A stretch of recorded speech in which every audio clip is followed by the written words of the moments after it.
Welcome to this year's presentation for the annual general meeting, which is pre-recorded due to the COVID-19 virus. My name is Lars Lindell. I'm the CEO of Acconeer, and I'm joined here by Mikael Egard, who is one of the co-founders of Acconeer.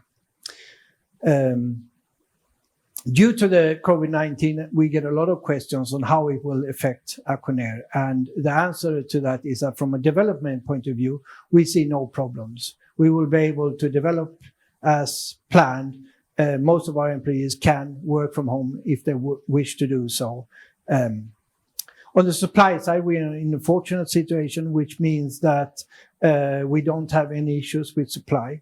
On the demand side, it's a little bit difficult to say, but we think that the fundamental drivers behind our growth are so strong that we can continue to grow despite the COVID-19. And that is proven by last quarter, where we grew even though China was very weak in Q1.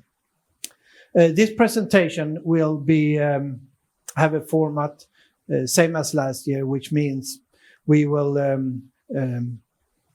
have a few slides which are general presentations of our company. Then we will have a few slides about what did we say we would do for 2019 and what did we actually do. And then we will have a few slides where we explain what do we see for 2020 and beyond. Explore the next sense. We call our technology pulse coherent radar, and that is actually the innovation in the product. We are pulse, which reduces the power consumption a great deal, and we are coherent, which gives a great accuracy in the product. And we are first company in the world who have the combination of being pulse and coherent at the same time. We want to be the leading company in the world in building small, power efficient and cost efficient radar systems. And we think we are already there. The ambition is to be the first company in the world that introduces radar into consumer electronics. Our strategy has always been to be very wide in the market and basically put out our product for everyone to buy and then let the market lead us rather than us selecting the markets we will be in. So we worked for a long time now with robots and drones, mobiles and wearables, Internet of Things. And Internet of Things, we mean parking sensor, level measurements, presence detection, precision metering or measurements in the industry, health and fitness, and the automotive industry. Up to date, we have 17 customer launches. The majority of them are in the IoT fields, simply because those companies tend to be very fast. But we've said that already this year, we think that robotics will, from a revenue point of view, be a bigger market for us, and we've launched the first robot. And over time, automotive will be our biggest market. And this presentation will, to some extent, explain why we are saying this. What are the unique selling points with our product? Well, as I said, the innovation in the product is really being power efficient at the same time as we are very accurate. We can, of course, do gesture control. And this is an area that we are investing a lot of research into at the moment. Optimized integration, what we mean with that is that we put everything, the whole system, in a very, very small package. So our product is 5 by 5 millimeters big in area, and it's 0.8 millimeters high. Material detection or characteristics. We can, with our signal, see the difference on the bounds between materials of different dielectric constants. And via that, we can say, what type of material the signal has bounced from.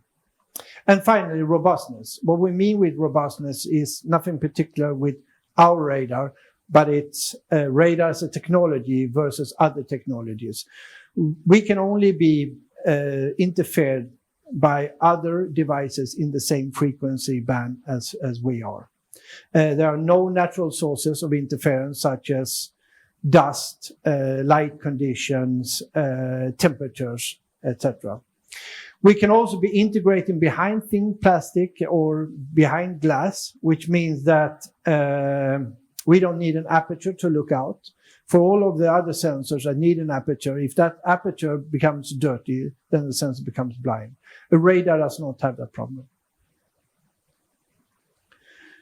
We have, for the second year, been nominated by Gartner, who is the world's largest analyst house for technology companies, been nominated in what they call cool vendors in novel sensors. The criteria that they put on being nominated in this report is really, you need to have a unique technology, which I think we have, but you also need to have a technology that can make an impact in the market space. And we are the only company actually nominated now for 2 consecutive years. Now, the market in which we are working is called the 3D sensor market. It's already today a very big market. It's estimated to be close to 3 billion in 2020, and it's expected to grow up to 10 billion in 2025. Today, most of the equipment or sensors in this market are camera-based, infrared-based, or ultrasound-based. So the market for our product already exists. What we need to convince customers is that radar is a competitive technology and a better technology for their use case. We don't need to create a market for ourselves. What did we say in 2019? So this slide is actually a copy from our last year's AGM. What we said was that we would focus on reducing the barriers for customers to get to market. And via that we mean building modules, building services and detectors and releasing them, releasing new software in our exploration tool, and also building more proofs of concepts and publish them as focus use cases. And we think we've done all of that. Also continue to build out the channels to the market so that we can actually sell our technology truly on a global basis. And then last but not least, support customers to launch their products in the market. What is our product offering? Well, on the very left of this slide, you see our sensor. And the sensor is, of course, what we want to sell in very large volumes. We've already announced last quarter that we passed selling 100,000 sensors. And together with that, we have a lot of different types of modules and evaluation kits. So we have one evaluation kit where you can connect up to 4 sensors and connect that to a Raspberry Pi, which is a 1-card processor, and then evaluate our sensor. Together with this, we have a lens kit or a reference lens kit, which are dielectric lenses which can focus the signal in different ways. And the customers can evaluate what type of lens do they want in their product. Then we have modules. So the first module was our high performance module. That one you can connect to a breakout board or a reference board, and together they form an evaluation kit. And of course, together with that, you have a lens package. Then we have our IoT module. And the IoT module, you can connect also to a reference board. There is a reference package of dielectric lenses. And also, we are going to release a battery card. And in that, you can put a coin cell battery, and you have the world's first radar system that can be operated on a coin cell battery. And finally, we are going to release this year our entry module, which is basically pushing the whole system to very, very lowest system cost And together with that, of course, an evaluation kit, but also dielectric lenses. Then, of course, we supply software and tools, but that is nothing we charge for. So what we make our money on is on the hardware products. I've received a lot of questions from shareholders actually on our modules and what the difference is between them. So this slide here will explain the difference. The high performance model has an M7 processor at the back, which means it caters for all possible use cases. Very, very processing and memory demanding use cases. The downside with it is that the M7 processor is expensive. It's an $8 to $10 processor, and that's why we are selling this module in volume somewhere between $15 and $20. Then you have our IT module. Then we go to a smaller processor, an M4 module. The processor cost is somewhere between $3 and $4, and we sell this in volume somewhere between $10 and $15. And then the last step, the very last step, is to integrate our sensor into together with an M0 module or a processor, and that is a processor that is below $1 in cost. So this is of course very cost efficient, but there's very limited processing capacity and very limited memory, which means that there are fairly few use cases you can use this for. It's basically use cases where you don't need to measure very often. So once every 10 seconds or once every minute, something like that. But what you can see here is that each module opens a new segment of the market due to having different costs. The reason why we do modules is really to reduce the time to market for our customers.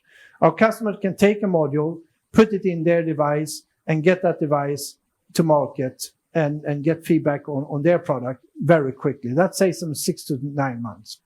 Well, if they later want to build their own PCB, then they can look at how we've designed our module and copy that, and with that we lead the way for how to design and integrate our sensor.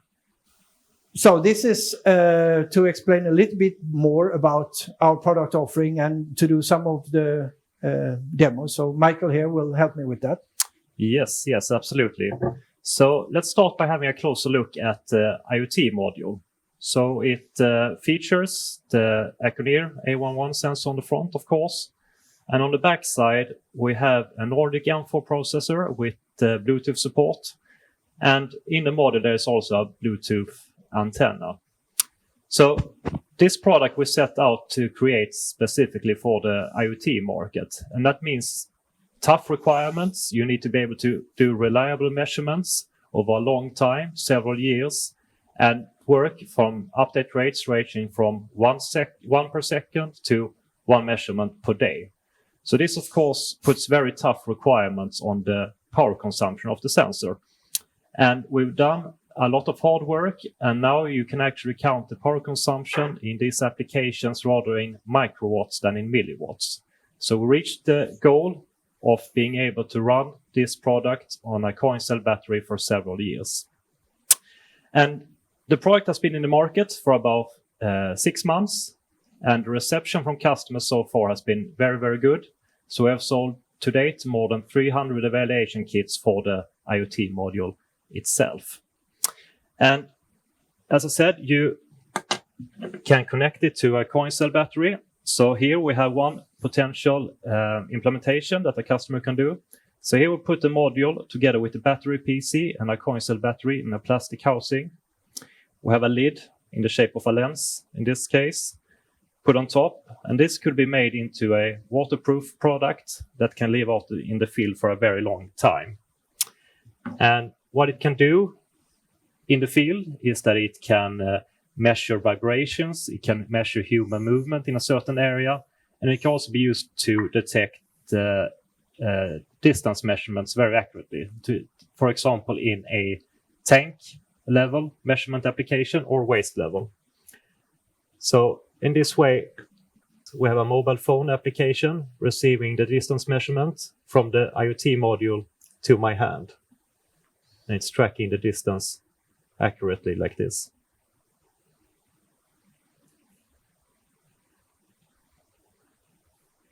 So that is one example. So if we switch back to the presentation, as Lars explained, we have these 4 different categories of products, and to all of them we supply a software development kit for different platforms that the customer use. Together with that, we also have our exploration tool, which is a set of scripts written in Python that helps the customer to get started, get the demo experience, but also it's a tool that helps in the development process.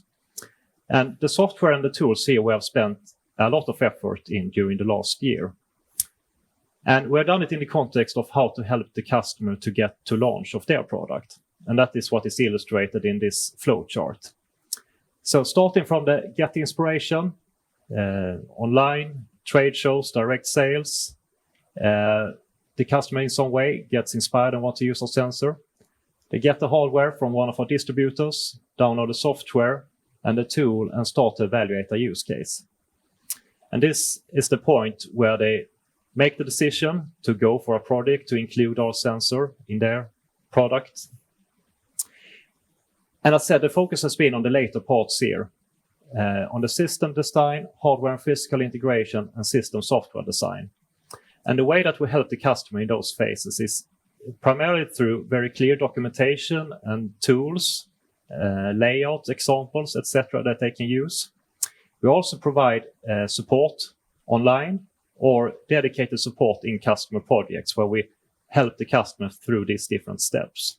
And an example of questions that might arise in the project is regarding how to integrate the software towards their host processor, how to do the trade-off between detection performance and power consumption, or mechanical integration. How should the radar actually fit into the product, and how to include a lens as part of the plastic casing.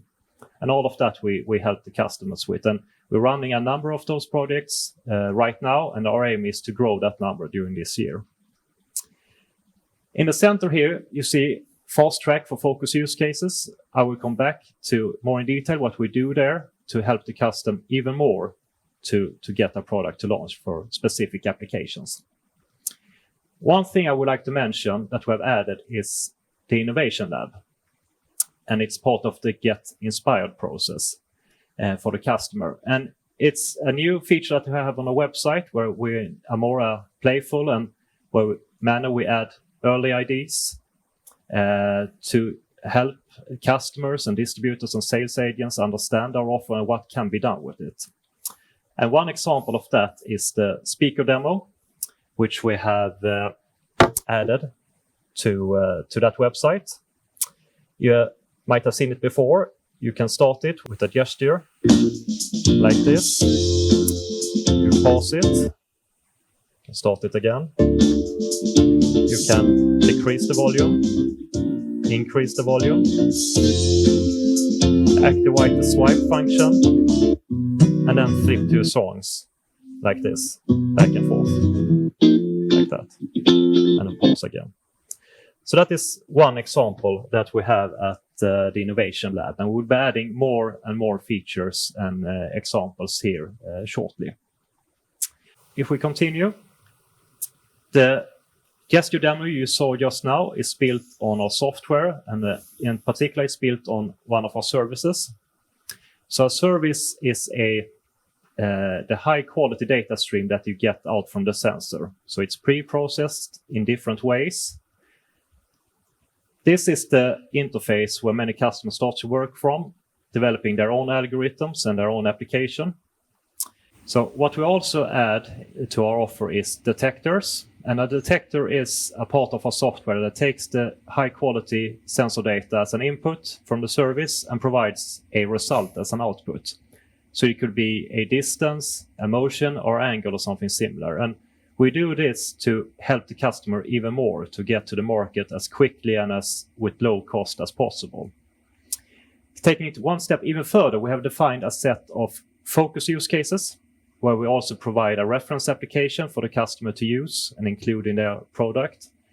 So in this example here, you see 5 different ones: waste level, tank level, smart presence, obstacle detection, and parking space monitoring. And in addition, we have 2 more for the automotive segments, which is trunk lid opener and passenger detection. And Lars will come back and talk more about those later in the presentation. But looking at the 5 ones we have here, the smart presence was launched during 2019. And we have a demo here to show the functionality. So one of the focus use cases, the smart presence, we launched during 2019. And this demo here will illustrate and show how this functionality works.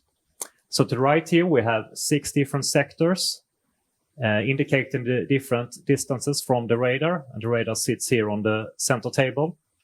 And as I walk towards the sensor, you can see the first sector light that lights up. And as I approach it, different sectors light up until I get to this distance close to the sensor.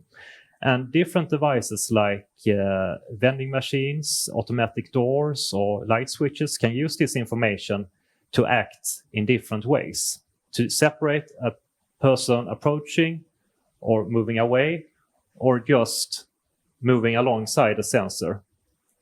So you can see there's a difference between the number of sectors that lights up. It can actually even be used to, when you're close to the sensor, if it sits in an elevator button or a light switch or something like that, you can use it as a virtual button. So you take your hand forward and press in mid-air to activate a function, opening a door or going to a specific floor in an elevator. And without having to touch the button at all. And we think this is a very important application in these troubling times. It can help to make people feel safe. And we're very passionate about bringing this technology, the next sense, to the market and making it available for innovation, for everyone, and for the future. And Lars will now explain how we actually bring it to market. Yes. So first of all, how do we take our technology to the market? Which channels are we using? There are 5 different types of channels we can use. We can sell via either semiconductor companies, we can sell via module providers, systems integrators, distributors, and we can go directly. We are working primarily with the 3 blue boxes: systems integrators, distributors, and direct sales. And I will give you later examples of these 3. This is a complicated slide, but what you can see here is really our distributor network. So in 2019, we've added Restar in Japan, Glyn in Australia and New Zealand, Chip Power in Taiwan, and Codigo for Europe. The whole idea here is that all customers should have at least 2 sources where they can buy our products, either from DigiKey online or from a local distributor. That also ensures that whatever price comes out of the distributor is a competitive price. So we think that we are almost done or very close to done in building out the distributor network. What that has resulted in is sales of evaluation kits, and we've sold an enormous amount of evaluation kits. We are close to 2,000 sold evaluation kits right now. This is in the graph down to the right. And if you look at the distribution of how these evaluation kits are being sold, Europe is our biggest market, China is our second biggest market, then US, Japan, Korea, Australia, New Zealand, and then Russia. So this is almost done. There will always be some changes, but we feel that we've always done that. Systems integrator. Alpine is our most significant systems integrator. What we mean with the systems integrator is that they build products. They take our sensors, but they also take a lot of other electronics and they build a product. And this product they supply to the automotive industry. So they are what in our business we call a tier 1. They work directly with the car brands. So far, they have designed 2 different systems based on our product. One is a kick detector or a trunk lid opener, which basically opens and closes the trunk with the foot. And the other one, what we are with the kick detector is we are primarily today out competing and replacing the existing capacitive sensors. And these capacitive sensors don't work very well in this application. So I think that Alpine is actually the first company in the world who have won a design win based on a radar for this application. And we hear from a lot of other companies that they want to go radar. So Alpine is in a very good position. Passenger detection is other area where they won design wins. And what we mean with that is basically detecting a live object inside a car. This is a very significant opportunity due to 2 reasons. First of all, there are multiple sensors inside the car. So there are many sensors in order to realize this use case. The other one is that this is a use case that being driven by either standardization organizations such as the Euro new car assessment program, Euro NCAP, or the Australasian NCAP, which means that there is a standardization effort driving this industry. In some geographies, such as the US, it's driven by legislation, which is exemplified by the hot cars bill in the US. Alpine will design more products based on our sensor, and we will announce these new products as they win design wins. But of course, a very big focus on our company today is to help Alpine to win more design wins within the automotive industry. And this is why we are saying that ultimately we think this is going to be our largest market segment. Already last year, we presented some videos that show these use cases, but I think it's worthwhile showing these video clips again, since this is by far our biggest business opportunity at the moment.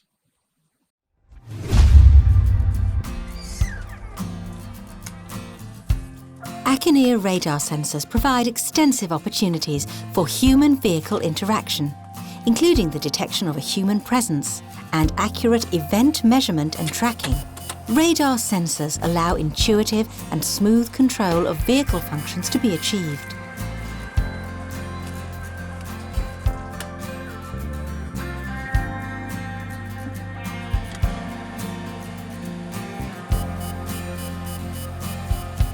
The Acconeer radar sensors can also distinguish people from objects. Feel secure that you can never leave someone behind by mistake, and it functions even when the car is turned off. So how far have we come with customers? As I previously mentioned, is that we've launched 17 customers, and we've grown our revenue line now for 8 consecutive quarters. And I said initially that we think we can continue to grow because the factors behind our growth are very strong. And what I mean with that is that we will continue to launch more customers, but also what we see is that each customer that we launch are by themselves growing in volume. And I will give you some examples later on that. What you also can see in this slide is a correlation between selling EVKs and revenue. So most of the revenues we have up until today are based on evaluation kits, which we sold back in 2018. And since the first quarter in 2018, when we sold 50 evaluation kits, we have 40 quadrupled or 40 times the amount of EVKs sold, which means that we have a very, very strong pipeline of customers who are going to launch in the market. Our launches are also fairly global. So China is our biggest market, but we have 5 customers in Europe, 2 in Korea, and then 1 in New Zealand, Japan, and the US.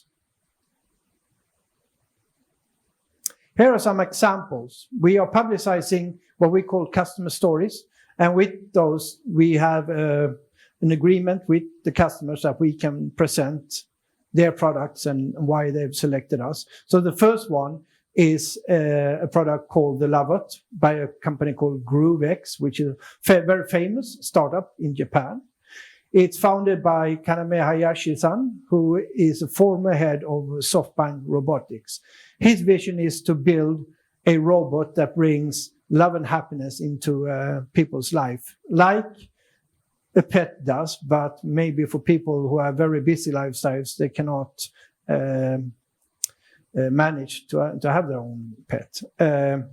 They have done a fairly limited launch in Japan and are selling and buying sensors from us on a continuous basis. But we know that they are going to step up their efforts and in Japan and market their product even more. But also their plan is to go global with this robot. So we expect them as a company to grow in terms of volumes from us. Another company is Hancom in Korea. It's actually a very large Korean company.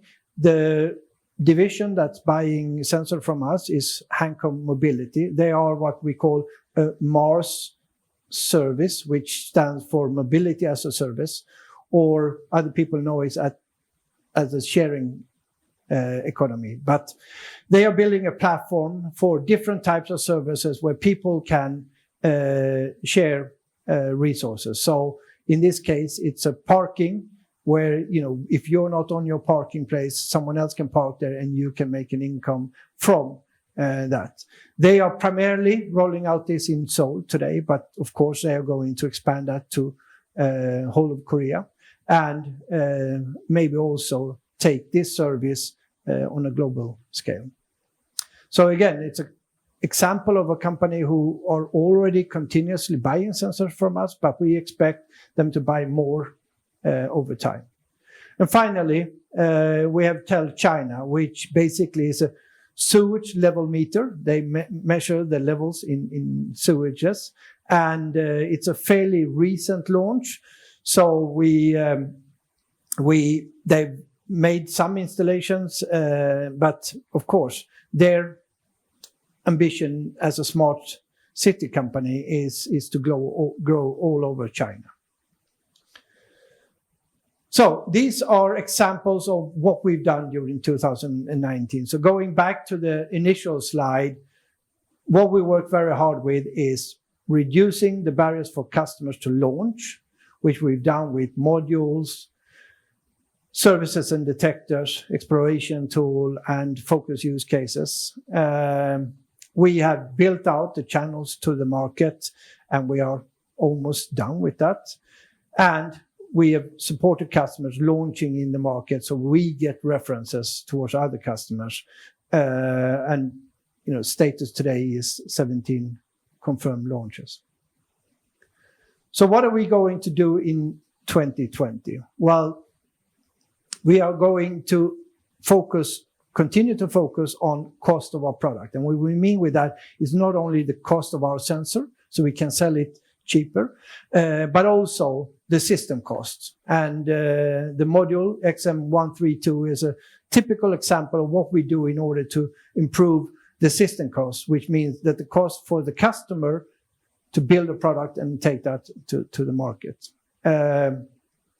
We are going to continue to develop detectors and services and attack more and more advanced use cases. We feel that our product is ready for that. We are going to continue to launch customers, but also help existing customers to grow their volumes. We are going to continue to invest in the relationship we have with Alps Alpine, which is our most significant relationship, and help them to continue win more design wins with the trunk lid opener and the presence detection, but also help them to launch more products in the automotive market. And finally,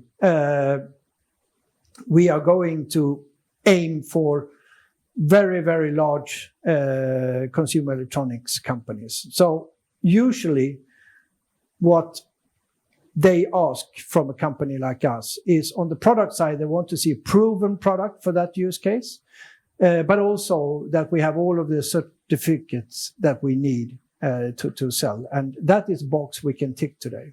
The other thing that they ask from a company like us is that they want to see that we have manufactured our sensor in volume so that they can see statistics from the quality of our products. And we are also in a position now that where we can show them that. On a corporate side, what they want to see is really a company that has implemented all of the quality standards that you can find. And now I'm thinking more about ISO 9001 and ISO 14001 for environmental. And this is a box which we will be able to tick this year. And finally, they want to see a well-financed company so that they know that if they engage with us and they buy from us, that we can supply over several years without any disruptions. And we think that we can tick all of these boxes now. And with that, we are going to move our focus towards some of the very, very biggest companies in our industry. That is the last slide. And with that, Mikael and I want to say thank you to all our shareholders and investors, and hope to see you at next year's AGM. Thanks.